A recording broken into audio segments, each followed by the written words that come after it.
Multi-passionate, multi-interested, multi-hobbyist.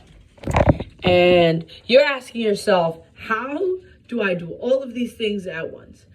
Now, I have come across a few different approaches, a few different methods. And I just want to share those with you and how I will be implementing them into my life, because I am multi-passionate and interested in many different things.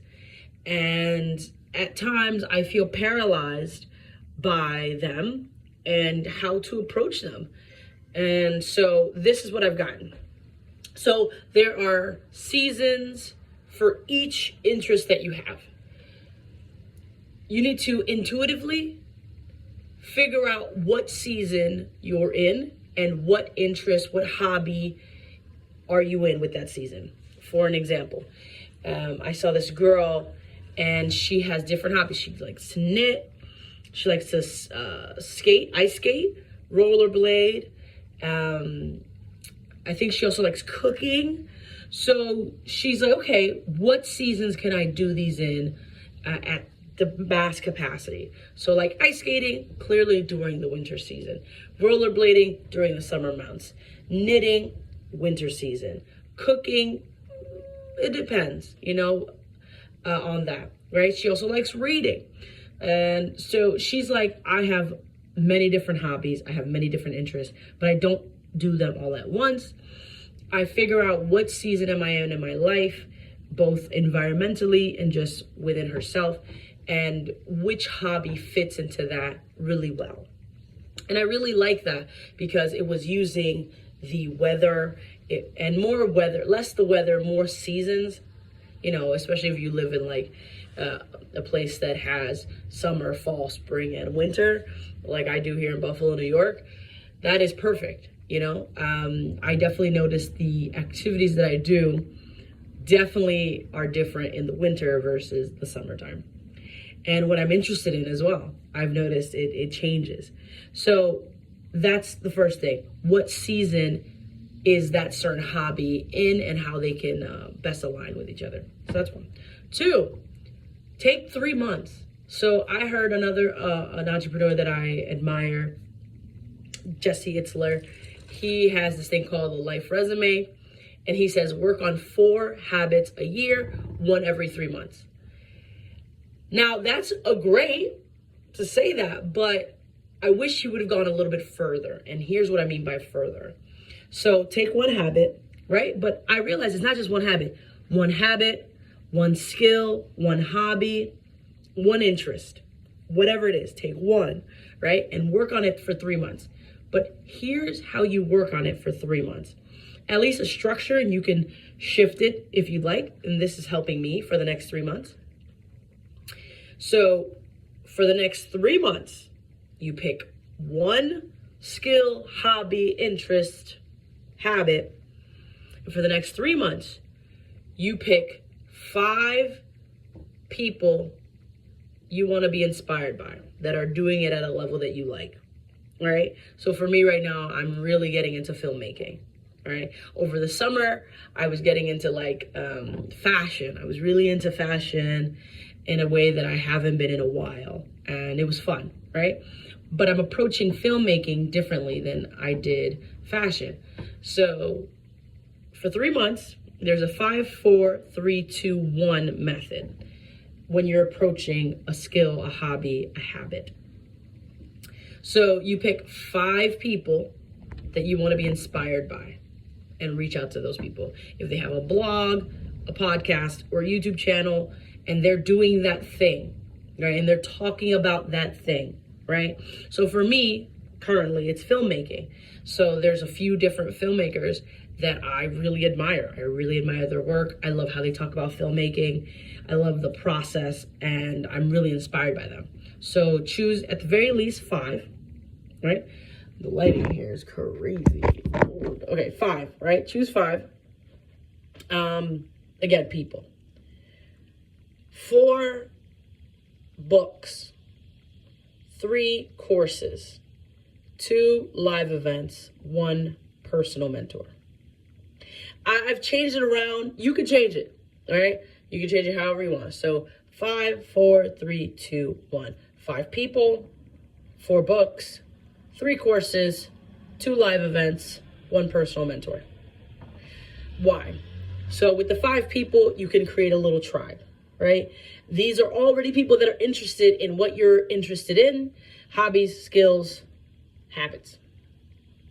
4 books, so you can get the mindset of those people that are in the hobby or habit or skill that you want to acquire, right? And 3 courses, video courses, gets you to actually learn the skill, how to actually implement the thing. 2 live events, that means you get to be in person with these people, right? With the community.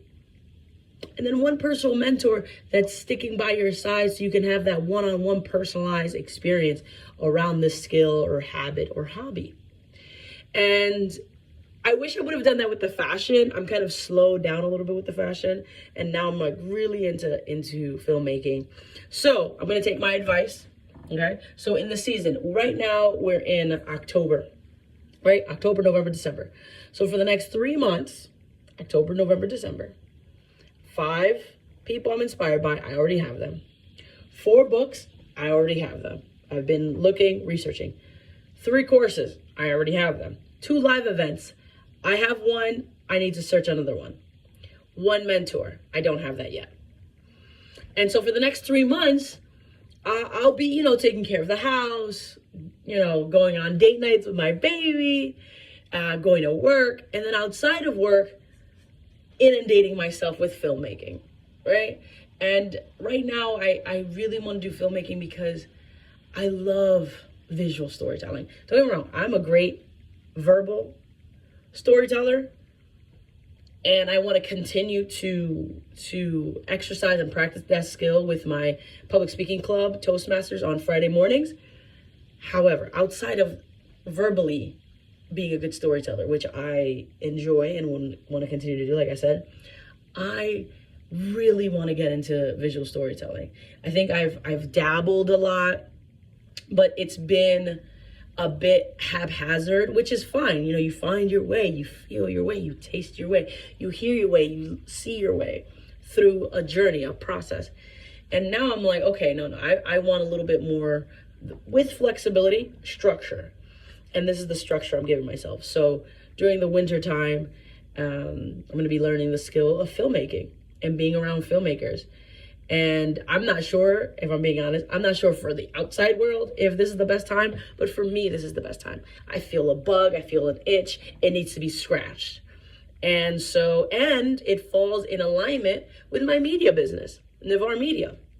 I've done photography for people, I've done video production for people, which I've enjoyed, but I want to step it up and do visual storytelling for myself, for other people, for businesses. I think it's an amazing skill. I think it's a very valuable skill for many different types of people, whether you're in business or just for yourself personally, to tell a story visually, beautifully, in a way that captures how the thing makes you feel visually. Like I said, I know how to do that verbally, to tell a story, to capture someone's attention with my voice, with how I speak.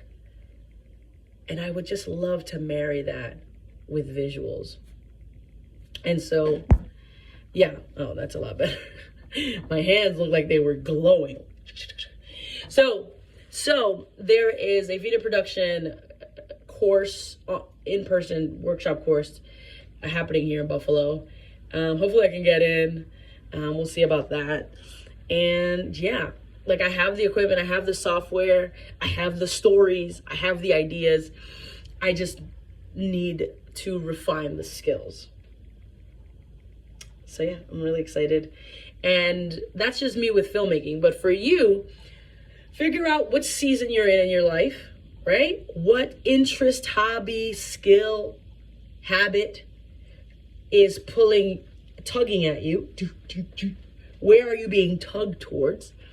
And take 3 months to pick out 5 people you're inspired by, whether it be through a podcast, a YouTube channel, or their blog, right? Connect with those people, let them know that you're interested in and you're in this specific era of your life, right? 4 books that revolve around that habit, that skill, that interest, 3 courses, 2 live events, and 1 personalized mentor that you can talk about. And with the mentor, something I would suggest with the mentor, make sure that it is someone you admire, that you're inspired by, that you would like to be more like in terms of this specific thing, right? Do they have the thing that you want? Do they have the skills that you want? Do they have the habits that you want? Do they have the passion for the hobby that you want, right? And also, do y'all jive? Do y'all jive, right? That's important to me. I can't just be mentored by someone that is very skilled, but we're not jiving, we're not vibing. You know what I mean? That's really important to me. But you can decide that for yourself. And also, you don't have to do it all day, every day. I'm just saying take 3 months with these 5 things, and you can do it on a part-time basis. You can decide, look at your calendar, sit with yourself, look at your calendar and say, how much time do I want to spend on this skill, hobby, interest of mine? And decide, Mondays, Wednesdays, Fridays from 5 to 8, that's what I'm going to be working on it. And that's it. Everything else I'll take care of in my life, right? Because, there's other things that tug at us and need our attention, right? Our responsibilities, our duties, our families, our friends, our pets, our home, our health, whatever it may be. But you want to carve out intentional time for that new thing that you're doing. And so that's what I would suggest. That's what I'm doing. And I just wanted to share that. Hope that helps.